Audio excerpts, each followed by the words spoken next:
कौन से गांधी बापू और कौन से राष्ट्रपिता क्या मालूम।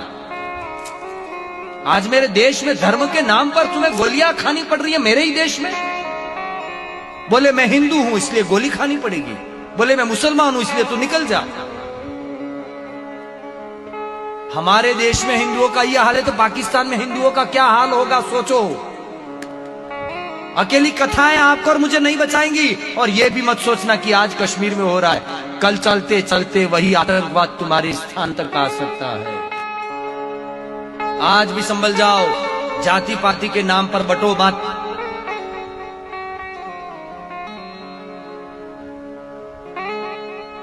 ऐ मेरे प्यारे वतन, है मेरे बिछड़े चमन, तुझ पे दिल कुर्बान। मेरे देश के मुसलमान को मैं हाथ जोड़कर विनती करूं कि अगर तुम्हें इस देश में रहना है और सच्चा हिंदुस्तान का और भारत मां का पुत्र बन के रहना है तो इन बेईमानों का विरोध करो, इन्हें शरण मत दो। वरना मैं आपको भी कहूं कि जैसे वो नाम पूछकर अगर धर्म पूछकर अगर वो गोली मारते हैं तो तुम दुकानों में सामान लेने जाओ, होटलों में खाना के भोजन लेने के लिए जाओ, सब्जी लेने के लिए जाओ, वहां पूछो कि तू हिंदू है कि मुसलमान है, और फिर कहे कि मुसलमान हूं तो मत लो उससे सामान, मत खरीदो उससे कुछ भी। करो इतना निर्णय, तुम्हारे इर्द गिर्द कोई मुसलमान रहता हो बायकट करो उसका। वो अगर हमें धर्म पूछकर गोली देते हैं तो हम कम से कम इतना नहीं कर सकते।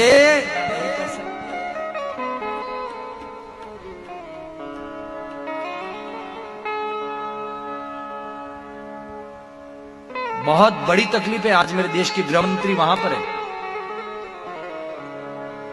सफाया तो होगा, निश्चित होगा, सरकार बहुत मजबूत है अभी, लेकिन इतनी मजबूत सरकार और इतना मजबूत काम होने के बाद भी इस देश में आकर धर्म पूछकर गोली चलाना, हम कहां रह रहे हैं। देश के कोने कोने से आज आवाज उठ रही है मोदी जी के लिए कि मोदी जी इतना करो कि अंदर घुसकर, पाकिस्तान के अंदर घुसकर सर्जिकल स्ट्राइक करो और इन बेईमानों की आर्मी का ये अंदर से मिलीभगत है। देश की सरकार सचेत हो जाए कि उस देश की आर्मी मिलीभगत है।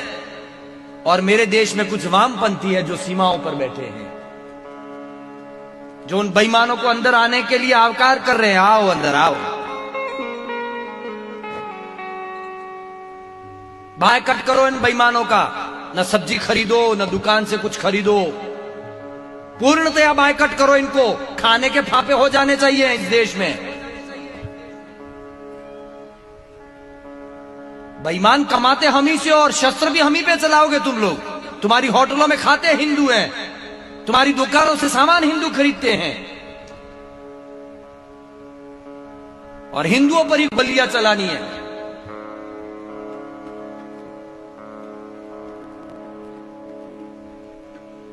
देश का वातावरण हम बिगाड़ना नहीं चाह रहे, लेकिन देश सतर्क हो जाए मेरे भाई बहन। मैं तो मेरी कथा को मैं पहले बोल चुका हूं, राम कथा के माध्यम से सनातन को एक करना है मुझे, बाकी कोई काम नहीं करना है।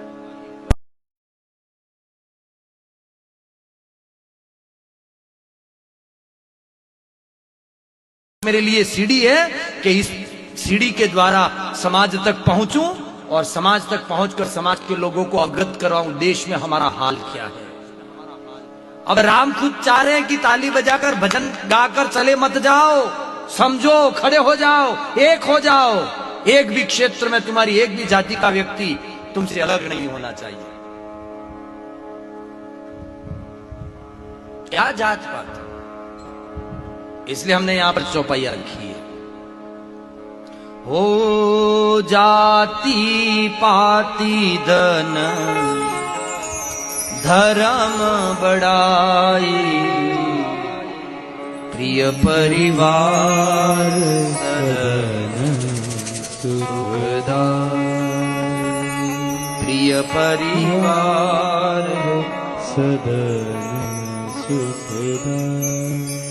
जाति पाति धन धर्म बढ़ाई, छोड़ो।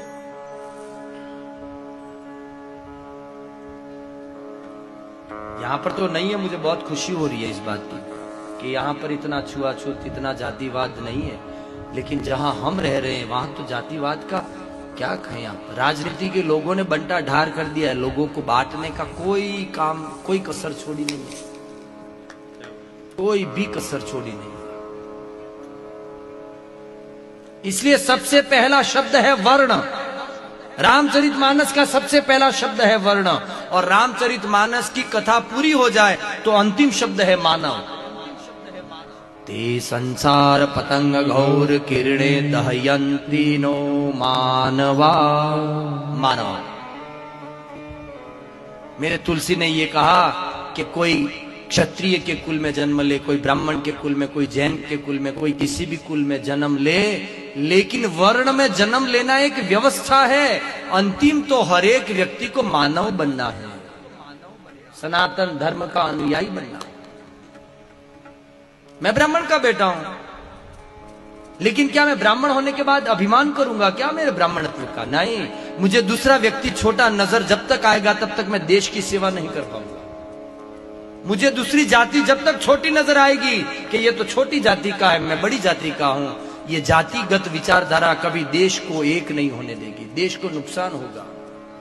और कुछ वामपंथी तो बैठे ही इसीलिए हैं। मेरे भाई बहन, यहां पर युवा भी हैं, बहुत सारे माताएं भी हैं। मेरे 5 दिन का जो बकाया जो समय आपके पास जाएगा, उसमें सिर्फ एक ही लक्ष्य है मेरा, कि आसपास के पूरे वातावरण को मैं फिर से निमंत्रित कर रहा हूं। मैं मानव मात्र के लिए निकला हुआ हूं, मेरे सनातन के लिए निकला हुआ हूं, मेरे देश के लिए निकला हुआ हूं। मेरा कोई निजी मठ, मंदिर, पीठ, ट्रस्ट, संगठन कुछ नहीं है, और न कभी भविष्य में होगा। मेरे पास मेरा निजी कोई विस्तार नहीं है। ये जितना बिखराव है, उस बिखराव को समेटना मेरा काम है। मैं और अलग से कोई करना नहीं चाहता।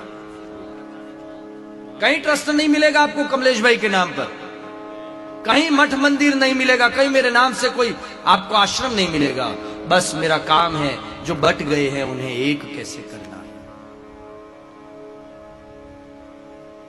मेरी जिम्मेवारी है ये, और इस जिम्मेवारी को मैं निभाऊंगा। मैं तुम्हारे लिए, मुझे पता है कि मुझे कितना सहन करना पड़ता है। व्यासपीठ से बोल देने के बाद जब वो बात बाजार में आती है, तब लोगों के कितने निशाने लग जाते हैं, आज के नहीं सालों के।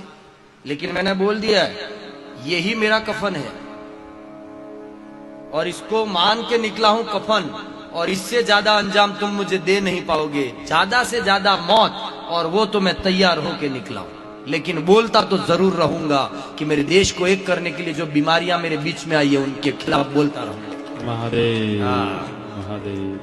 बिल्कुल, जो भी सामने आए वो देखा जाएगा, जो भी सामने आए वो। मैं तो मरने के लिए ही निकला हूं। अब सोच ले इंसान। बाकी मेरे सनातन पर आंच आई, कभी शिवा गए, कभी राणा प्रताप गए, अरे चंद्रशेखर आजाद गए, भगत सिंह गए, राजगुरु गए, सुखदेव गए। 3-3 जवानों को एक साथ सूली पर चढ़ा दिया बेईमान। मेरे देश के ये जो युवान हैं, ये जो बुजुर्ग हैं, आप सबसे मेरी विनती है, कथा है, कथा को कथा समझना, लेकिन इस कथा से राष्ट्र का चिंतन होगा, केवल देश का चिंतन होगा। मेरे देश में अभी जरूरत क्या है?